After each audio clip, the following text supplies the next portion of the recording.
লিলুয়ার একটি বাড়িতে ভয়াবহ অগ্নিকাণ্ড। ঘুমন্ত অবস্থায় মা ও জামাইয়ের মৃত্যু, মেয়ে চিকিৎসাধীন হাসপাতালে ভর্তি রয়েছে। লিলুয়ার একটি বাড়িতে ভয়াবহ আগুন, ঘুমন্ত অবস্থায় মৃত্যু হয় মা এবং জামাইয়ের। মেয়েকে নিয়ে যাওয়া হয়েছে চিকিৎসার জন্য। এই মুহূর্তে চিকিৎসাধীন মেয়ে, ঘুমন্ত অবস্থায় পুড়ে মৃত্যু মা ও জামাইয়ের। ঘুমন্ত অবস্থায় পুড়ে মৃত্যু মা ও জামাইয়ের। আহত মেয়ে ভর্তি হাওড়া হাসপাতালে।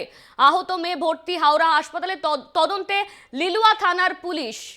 এই মুহূর্তে যে খবরের দিকে নজর রাখছি, মাঝরাতে ভয়াবহ আগুন। মাঝরাতে লিলুয়ার একটি বাড়িতে আগুন, ঘুমন্ত অবস্থায় মৃত্যু হয় মা ও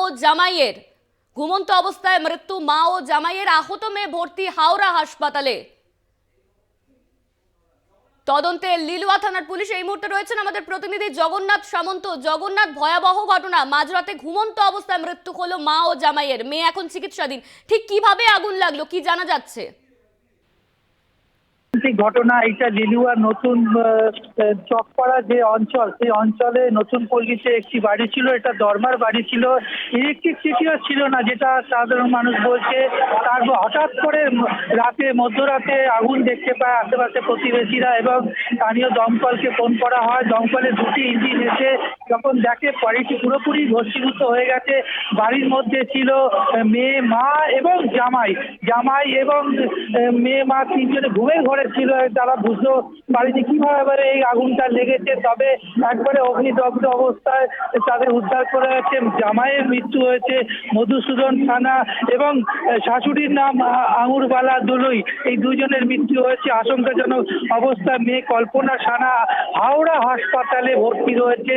তবে এই রাতে যে কিভাবে আগুন লেগেছে ফরেন্সিক তদন্তের জন্য ইতিমধ্যে ডাকা হয়েছে। আজকে সকালে ফরেন্সিক হবে। তবে ঘটনাস্থলে পুলিশ কমিশনার প্রবীণ কুমার ত্রিপাঠী যান এবং গিয়ে পরিস্থিতি খতিয়ে রাখে। একবারে ঘুমের ঘোরেই এই আগুন লেগেছে।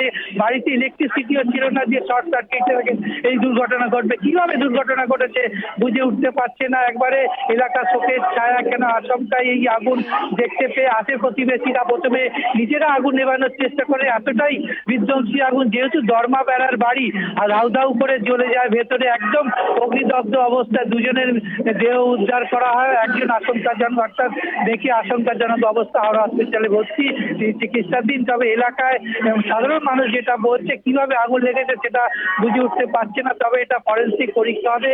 কেউ বা কারা আগুন লাগানোর ঘটনা, না কোনো ভেতরে কিছু জ্বলছিল সেইভাবে আগুন লেগেছে, সেটা পুরোপুরি ফরেন্সিক না হলে বোঝা যাবে না। তবে এলাকায় জগন্নাথের সঙ্গে আমরা কথা বললাম। আমাদের সঙ্গে ছিলেন আমাদের প্রতিনিধি জগন্নাথ সামন্ত।